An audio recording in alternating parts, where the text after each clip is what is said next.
Meus irmãos que abrem suas Bíblias, na carta de Paulo aos Colossenses, no capítulo 3, versos 18, 19, 20 e 21.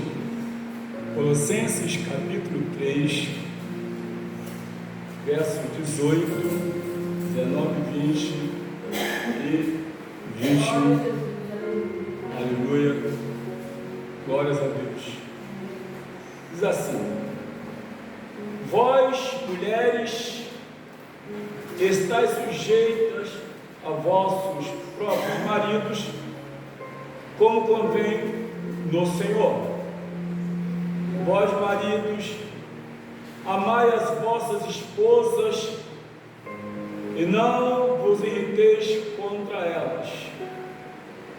Vós, filhos, obedecei em tudo a vossos pais, porque isto é agradável ao Senhor. Vós, pais, não irritei a vossos filhos, para que não percam o ânimo.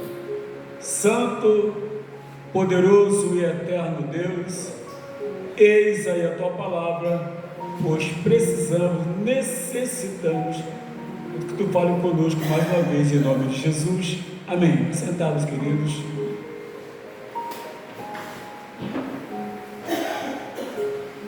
Queridos,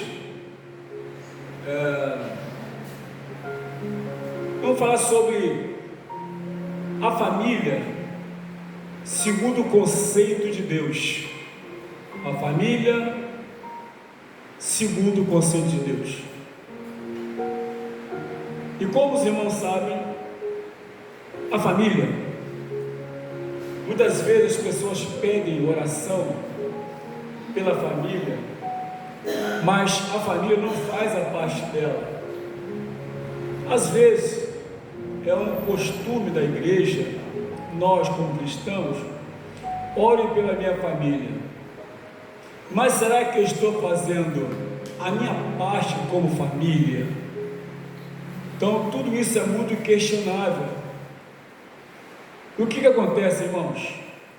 Primeira coisa, a família é um projeto de Deus e para tanto deve ser tratada como tal, projeto de Deus e não projeto de homem. Mas acontece que as coisas que normalmente acontecem no lar, elas acabam refletindo na igreja. Não tem coisa mais triste de que uma mulher, uma esposa crente, se chateia em casa e vem para a igreja como um escape, ao invés de vir para adorar a Deus. Você vem mais para pedir socorro, vai chorando.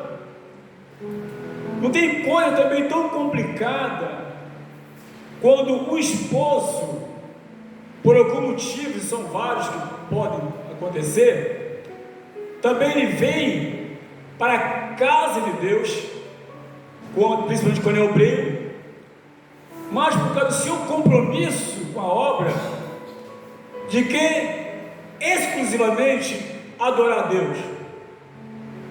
Não tem coisa pior. Por conseguinte, também acontece muito, não tem coisa também tão terrível quanto os filhos que normalmente eles crescem na igreja, não vou nem dizer aqui convertidos, mas eles crescem na igreja. Então vai crescendo, mas geralmente ele é forçado a ir para a igreja. Ele não é ensinado o que é congregar, o que é adorar a Deus. Então, o que acontece? Quando essa carta foi escrita, havia uma grande preocupação para que a família fosse uma família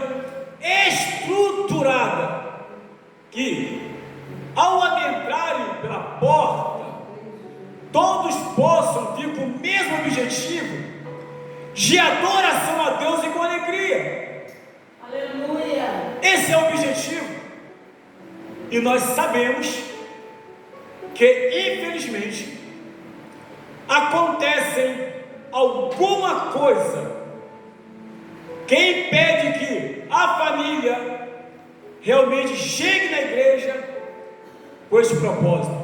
Como disse para os irmãos, muitas vezes o filho vem forçado, a esposa vem chorando, o marido vem porque é o obreiro, vem para a casa de Deus.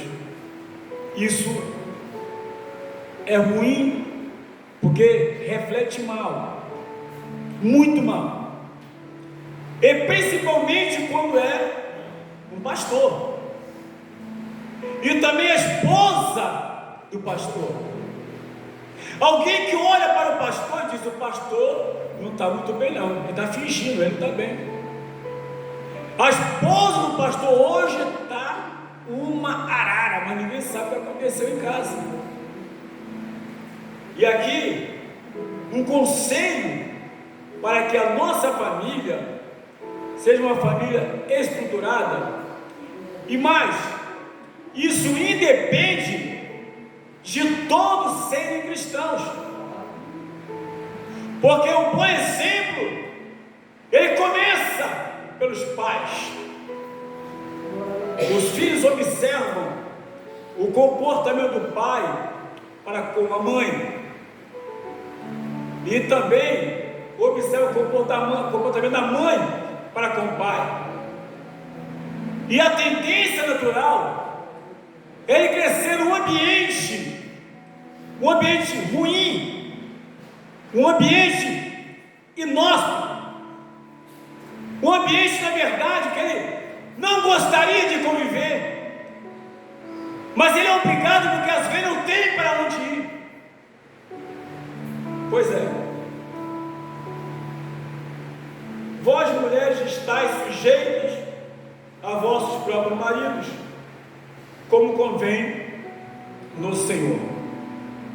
Aqui não se trata aqui de um processo de escravidão da esposa, não é isso. Está sujeito aos maridos, na verdade ao marido, tão somente ela ter a compreensão que ele é o cabeça da casa. Ela pode cooperar com algumas ideias, com os conceitos, mas a decisão final é dele.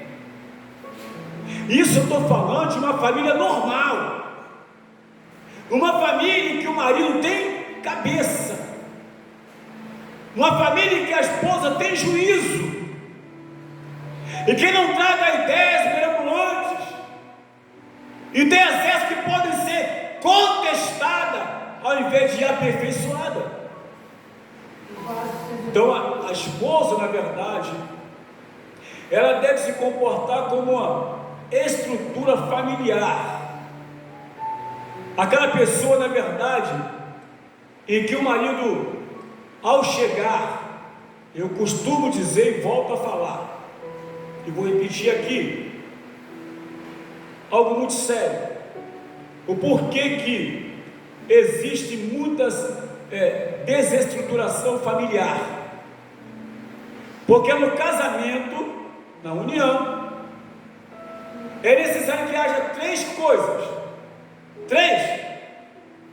para que o mesmo dure, para que as pessoas olhem e vejam que aquele casamento é um casamento sólido, estruturado, capaz até de ser imitado, não somente pelos filhos principalmente, mas pelos vizinhos e por todos quantos passarem.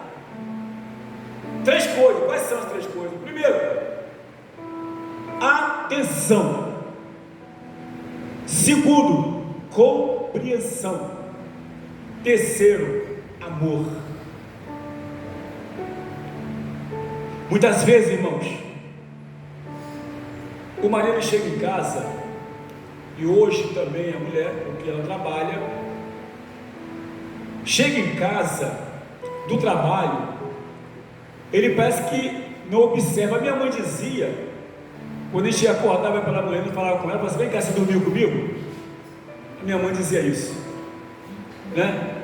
Então, ele chega no trabalho, ele abre o portão, ou estaciona o carro, entra para a garagem, para o portão social, e passa pela área de serviço ou pela cozinha, e a mulher está ali, plantada, no fogão, ou na pia, nem enxerga,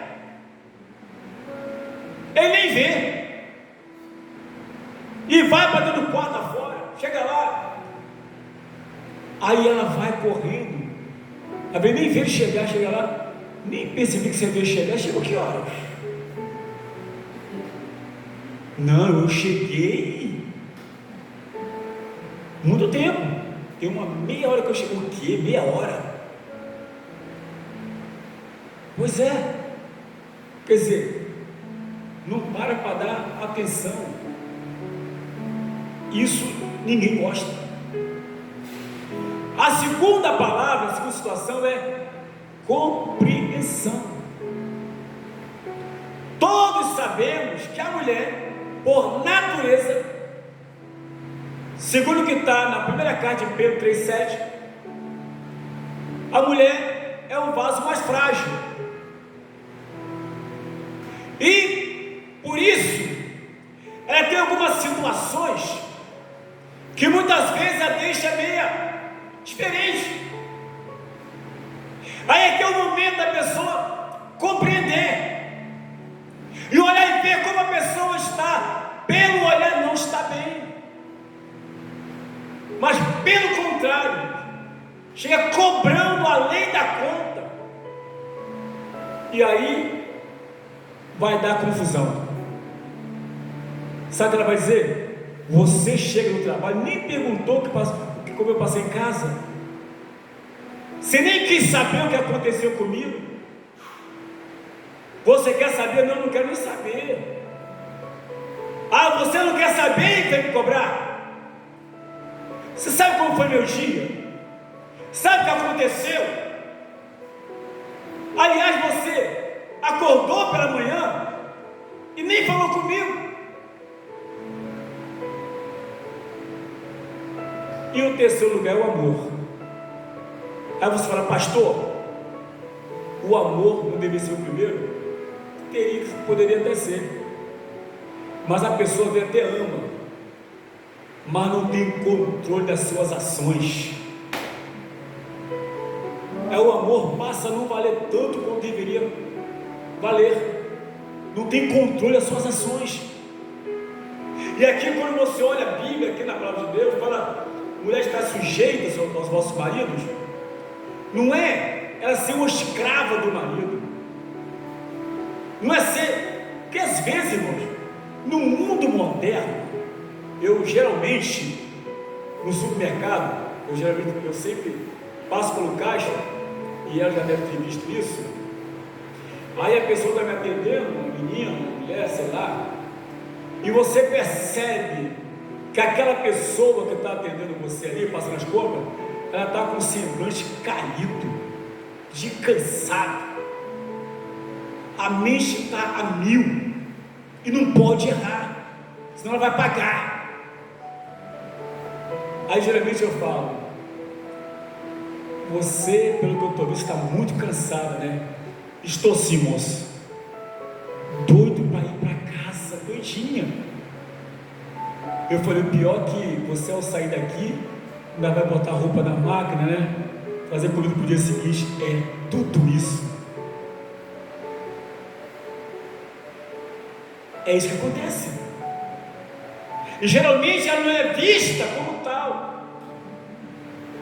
Não é vista. Então aqui, a mulher não é uma escrava. Hoje se divide tarefas. Pode perguntar para ela, eu também faço comida, eu também arrumo cozinha, eu sempre vou me virando. Se ela não está bem, eu vou lá e faço. Normalmente ela faz, é o papel dela, mas às vezes não está bem, não estou legal hoje, então tá bom, eu vou lá fazer.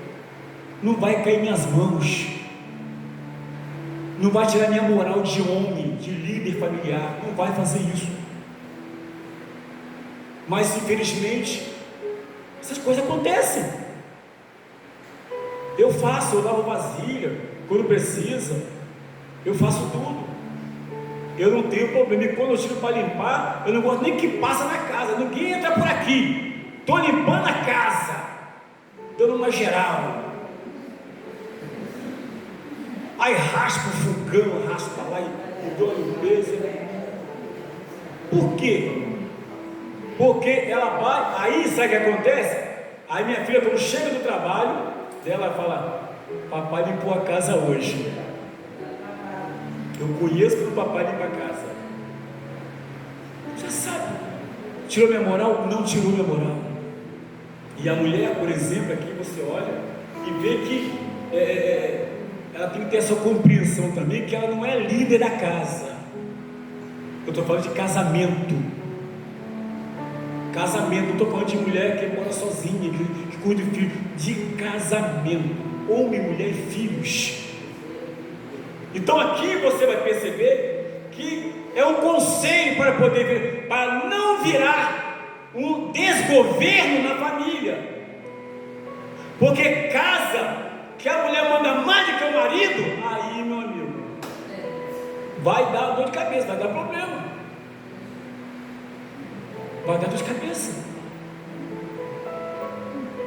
E aqui, e vós maridos, amai as vossas esposas, e não vos irriteis com ela. Irmãos, desculpa a expressão, tem mulher também, mas eu vou falar para o homem. Tem marido que é uma topeira, é bravo igual um siri. Você deve estar pensando: o que eu vim fazer aqui hoje, né? Isso aqui é cuidar da família. A família segundo o conceito de Deus. Porque, irmãos, muitas vezes tem coisas que às vezes a mulher até faz, mas nós temos que ter o controle das nossas ações. Nem sempre é para falar. Às vezes você deve falar, mas daqui a uma semana, quando ela esquecer, você vai devagarinho, dar uma voltinha e tal, e chega no ponto. E não de bate pronto, que vai dar problema. Isso é um ponto. O outro ponto, na verdade, que a mulher ela é uma ajudadora. E como ajudadora, ela passa a ser também uma conselheira. E como a conselheira, ela passa a dividir as ações com o marido. E aí as coisas funcionam bem. Porque ele sabe que ao chegar em casa vai encontrar uma conselheira.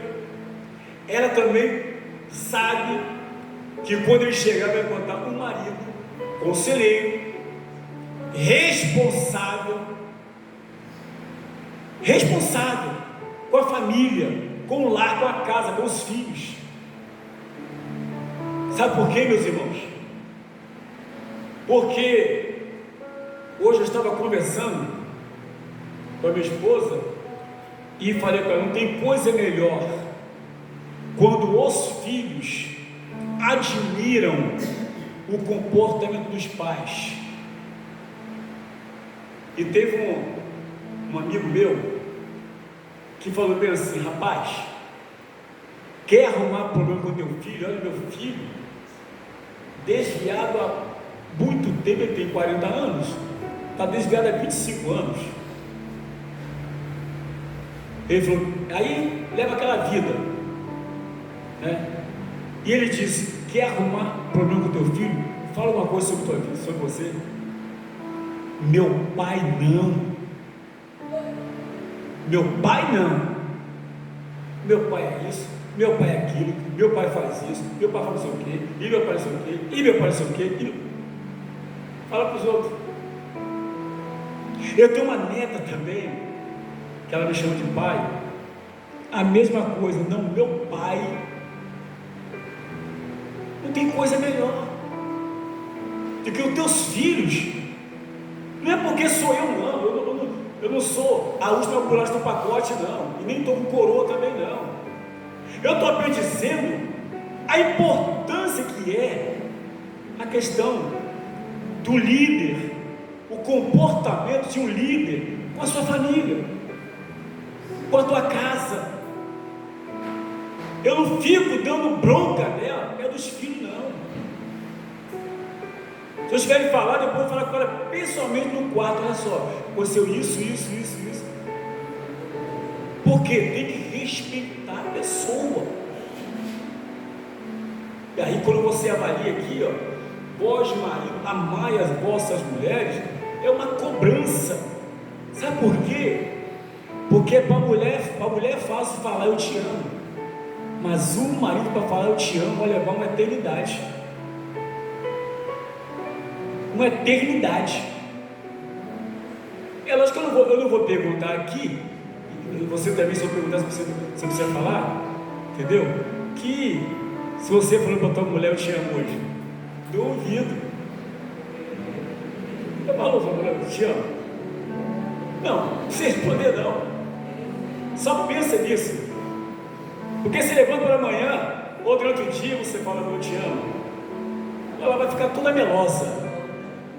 Ela, poxa, nem estava esperando. Amar é vossa mulher, mas demonstrar também com comportamento e atitude. Porque às vezes ele fala eu te amo, demora 10 minutos e dá uma pancada. Ela fala, se isso é amar, não precisa nem me amar desse jeito. Por quê? É o chamado marido bipolar. Ele hoje ama, amanhã ele bate com a língua. E aí, meus irmãos? E aí? Pensa o seguinte: marido, amai as vossas mulheres. E o pior de tudo, isso, eu vou mostrar para os irmãos aqui, é quando o marido, ele é cristão. E olha o que a Bíblia fala, na primeira carta de Pedro, capítulo 3, versículo 7, olha só o que diz aqui, eu vou ler para os irmãos aqui, a importância disso, que diz, olha, igualmente vós maridos, coabitai ou vivei com elas, a esposa, com entendimento, dando honra à mulher, como vaso mais fraco, como sendo vós os seus co-herdeiros da graça da vida, para que não sejam impedidas as vossas orações. Querido, um marido que trata mal sua esposa, ele vai orar, a oração vai chegar no céu? Não vai chegar, não passa nem do teto da casa, da igreja, fica presa,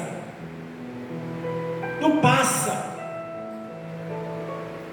Imagine, né? Eu tenho a minha esposa, tenho muito tempo de casado, graças a Deus, mas eu tenho que ter essa consciência, porque se eu não a tratar com respeito, em vão vai ser minha oração, eu não vou crescer espiritualmente, vou ficar propenso o tempo todo às enfermidades. Aí quer orar, quer clamar, alguns vai para o monte, outros vão para o vale, outros vão para a vigília, mas dentro de casa quebra o pau com a mulher. Aí a mulher pergunta, está indo para onde? Vou para a igreja. Desse jeito? Você quer que eu vou para onde? Desse jeito? É assim que você vai para a igreja? Será que essa tua adoração vai chegar diante de Deus? E às vezes, meus irmãos, muitos chegam, pegam o microfone, né? Vou pegar aqui. Pegam o microfone. Irmãos, Deus está na casa. Aleluia. Há um mistério profundo na casa, mas deixou a casa um bagaço, a mulher desespero. E nessa noite eu quero orar, que Jesus vai batizar com o Espírito Santo, Ele vai curar. Você crê nisso? Aí a mulher vai chegando devagarinho na porta e olha para cá e não acredito que esse sujeito vai fazer essa festa toda. Quase me bateu. Acho que é assim, irmão. Acontece isso, acontece. Isso não é mentira, não. Não é mentira, não. Infelizmente é a realidade. Eu não poderia chegar aqui nem estar falando sobre isso se o meu comportamento com a minha esposa não fosse um comportamento, aleluia, que agrade a Deus e que agrade a ela. Não, meu irmão. Quanto mais tempo de casamento, desculpa a expressão, mais vergonha na cara eu tenho que tomar, pô. Quanto mais tempo, então, tempo de casamento não garante nada, não. Não garante nada. Vós, ainda mais as vossas mulheres, vai falar sobre o comportamento do esposo com a sua esposa. Eu tive o privilégio de ouvir, né? O meu filho, quando ele se casou, meu filho tem 44 anos, né? 44 anos. Uma vez, ele falou para a própria esposa, porque ele falou: você já viu como é que é o casamento do papai e da mamãe? O que é isso? Vamos seguir o exemplo deles. Vamos seguir o exemplo deles, do papai e da mamãe. Porque isso é satisfatório, isso só faz com que a gente permaneça dessa forma. Ela cuidando bem de mim, eu cuidando bem dela, e envelhecemos juntos, mas felizes. Eu não posso tê-la como um fardo, nem ela pode me ter como um fardo. E tem esposa que tem marido como um fardo, e tem marido que tem a esposa como um fardo. Misericórdia! Meu Deus, o que eu fui fazer? Onde eu estava com a cabeça? Agora é tarde. Agora comeu a carne e rói o osso. Não dá para ser pesqueira procurando o outro, não. É conviver, é procurar conviver. Isso aqui, irmãos, é família. E dentro de casa, o que acontece lá reflete na igreja.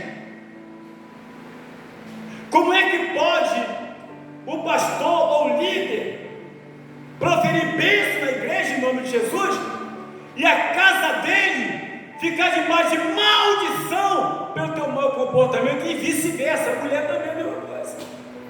O que adianta? Não adianta nada. E aqui chama a atenção agora dos filhos. Aqui, ó: vós filhos, obedecei em tudo vossos pais, porque isto é agradável ao Senhor. Aqui no capítulo 3, no verso 20, está de acordo com o primeiro mandamento com promessa.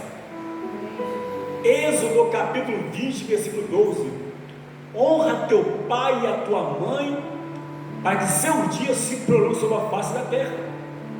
Então, isso aqui que lemos agora está em consonância lá com Êxodo capítulo 20, versículo 12. O primeiro mandamento com promessa. Então, filho, na verdade, hoje em dia, os filhos é aquilo que o pai tem que fazer. Que história é essa? Não, queridos, filho não dá ordem a pai, não. Filho não manda pai fazer. Ele tem que entender o seguinte: uma vez eu falei com meus filhos, botei sentado no sofá e falei para ele: olha só, vou falar para vocês, de vocês eu gosto, da mãe de vocês eu amo, porque antes de vocês chegarem, ela já existiu na minha vida. Então respeito não causa problema para ela, não. Isso é claro, bem cristalino, deixar marcar território. Não causa problema, que depois vocês vão crescer, vão casar, vão embora e vão deixar lá toda bagaçada, com o coração disparando, o nervo não sei da onde, pressão. Isso não faça, trate bem, que onde vocês chegarem, ela já existia na minha vida. Então, separa minhas coisas, porque isso, quando fala, vós filhos, vós obedecerem em tudo vossos pais, não é só o pai, não, o pai e a mãe, tem que haver o mesmo respeito, a mesma consideração, o mesmo cuidado. O meu pai faleceu por esses dias, e eu tive que viajar, mas eu cuidava do meu pai distante mesmo. Eu estava aqui, e ele morando lá em Vitória, a gente falava pelo WhatsApp, pelo Facebook. O velho era bem inteirado em tecnologia, e ele sempre estava falando, sempre conversando. Aí uma vez ele falou meu filho, falei, papai, o que está acontecendo? Esse meu celular aqui está todo trincado, e não sei o que, tá? Vou te mandar um celular. Aí comprei um celular, mandei entregar na casa dele. Aí falei para a irmã dele, vai lá e configura para ele. Depois liguei para ela, você foi, ó, já chegou o celular, por aqui eu já recebi informação, chegou lá. Ela foi lá, fui, já está pronto. Como é que ele ficou? Igual uma criança. E saiu falando para todo mundo, isso aqui que me deu foi meu pai, meu filho, lá de Macaé, meu filho que me deu, meu filhão, lá de Macaé. E sempre assim, ele faleceu assim. Mas o meu pai sempre falou para todo mundo acerca de mim, aquele meu filho, ele é diferente, porque não importa a distância, não importa onde esteja. E aí veio uma ideia, sabe o quê? De colocar no asilo, chegou no meu ouvido, eu estava lá, quando a cuidadora que eu botei para cuidar dele, falou, olha, então com a ideia de botar seu pai no asilo. Eu digo, esse meu pai não, ele é meu pai. Ele é meu pai, não vai para o asilo nada.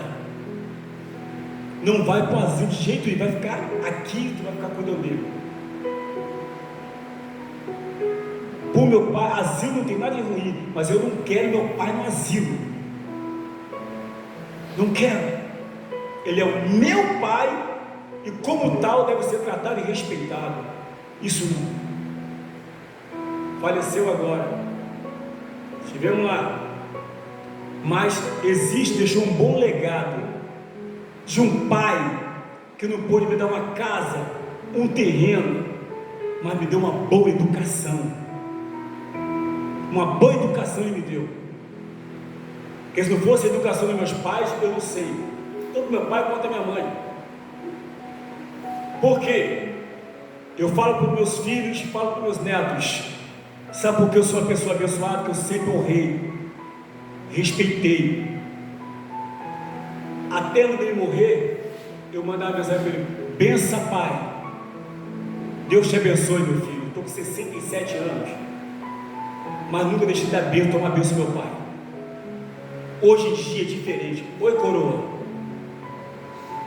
Como é que vão as coisas? Tá pegando aí, né, coroa? Que coroa o quê, gente? Que história é essa? Pai, opa. E aí, maisana? Beleza? Qual é a nova? Como é que estão as coisas? E aí, bichão? Bichão? Bichão? Como assim? Oi, mamãe, penso tudo bem com a senhora? Deus te abençoe, meu filho.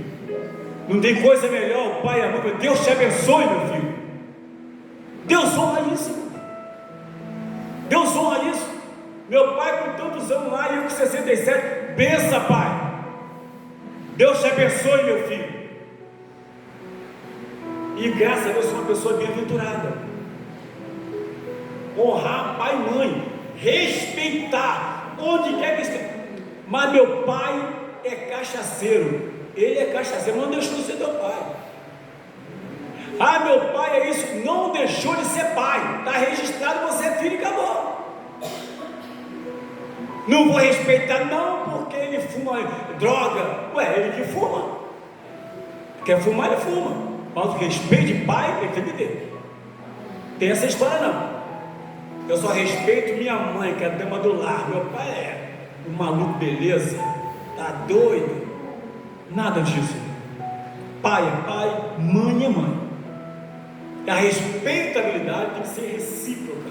Se quer ser respeitado, eu respeito, porque o pai também, por sua vez, aqui no versículo seguinte, diz: vós pais, não irritei vossos filhos, para que não percam o ânimo.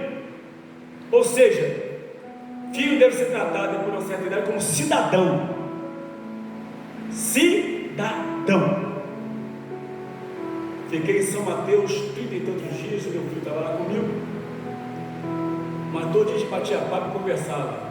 Ia para o restaurante jantar, sentar na mesa, vai ser dois irmãos conversando. Deu no apartamento, a mesma coisa, na cama dele, na minha, eles batendo papo, conversando como dois irmãos, calculando, fazendo plano, como é que vão fazer para lá. Para que você acha disso? Tem pai hoje que conversa com o filho, tem filho que conversa com o pai? Como é que pode isso? Que família é essa? Uma família em que o pai não conversa com o filho não conversa com o pai, a mãe não conversa com a filha. Uma família totalmente estruturada, desequilibrada, uma família que na verdade, aleluia, que fica até difícil você orar e pedir bênção, porque o comportamento tem que começar dos pais, começar deles. Por isso, meus irmãos, está aqui, ó. Vós pais, não irritei vossos filhos, para que não percam o ânimo. Sabe o que é irritar? Os vós pais, isso é pai e mãe. Não se contente de falar só uma vez, não. Começa a falar de manhã até a noite, tocando o mesmo assunto. Começa a falar de manhã cedo, já acorda falando. Aí meio-dia, mais uma dose, vou lembrar de novo aquele assunto. Aí à tarde de novo. Qual filho que aguenta isso, sua filha? Gente, pessoalmente, ela sabe, eu só falo uma vez. Eu só falo uma vez só. Porque meus filhos têm que olhar para nós, dentro de casa, e só a tua presença faz a diferença. Não é gritando, não. Não é berrando de casa, não. Porque quem fala alto, quem fala grosso, quem berra o tempo todo, é porque perdeu a moral de pai, perdeu a moral de mãe. Então, se o pai e a mãe querem ter moral, tem moral, para que o filho olhe, só de olhar, percebe que o teu olhar está dizendo, está reprovando a atitude dele. A atitude está reprovada, não precisa nem gritar.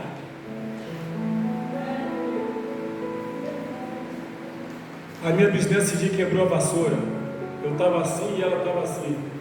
Eu falei para ela assim: amor, quem foi que quebrou essa vassoura?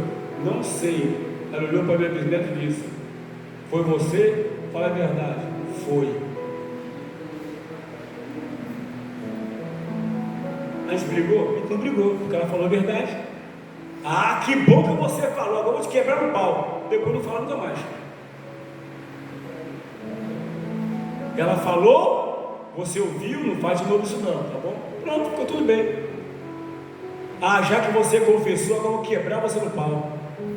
Quando ela quebrar uma xícara, você perguntar: quem quebrou aquela xícara? Não sei, nem aqui eu estava. Eu vou provocar o quê? Uma criança a crescer mentindo, porque eu a amedrontei. Então aqui quando fala não irritar, é ter palavras sábias, palavras com sabedoria, com inteligência espiritual. Não amaldiçoar, não é isso não. Amaldiçoar não. Ah, você vai ver, você vai quebrar a cara. Você vai... Que quebrar a cara o quê? Não tem palavra de bênção? Não fale nada. Não fale nada. Mas se o pai e a mãe já começam a profetizar, você vai crescer, você vai ver. Tudo que você faz comigo vai passar de você. E não sei o quê. Que é isso, gente? Então não é assim. Não irrite os filhos. Não provoque a ira dos filhos. Trata como cidadãos. Trata com respeito. Então, para a gente fechar aqui, essa palavra aqui, aleluia, o primeiro passo é o quê? Vós mulheres, estáis sujos aos vossos maridos. Segundo, vós maridos, amai as vossas mulheres, esposas, e não vos irriteis, tá, contra elas, não fique nervoso contra elas, enjoado contra a vida, não pode ficar, entendeu? Hoje eu estou enjoado, eu estou nervoso, erradíssimo, não é por isso, entendeu? Aí você tem, vós filhos, obedecer em tudo vossos pais, porque isto é agradável ao Senhor, e vós pais não irritem vossos filhos. Está aí a receita de uma família perfeita diante de Deus, ou uma família segundo o conceito de Deus, que isso está na palavra, em nome de Jesus Cristo. Ficamos de pé, em nome de Jesus, por favor, querido, me ajuda aí. Aleluias. Eu não sou acostumado a fazer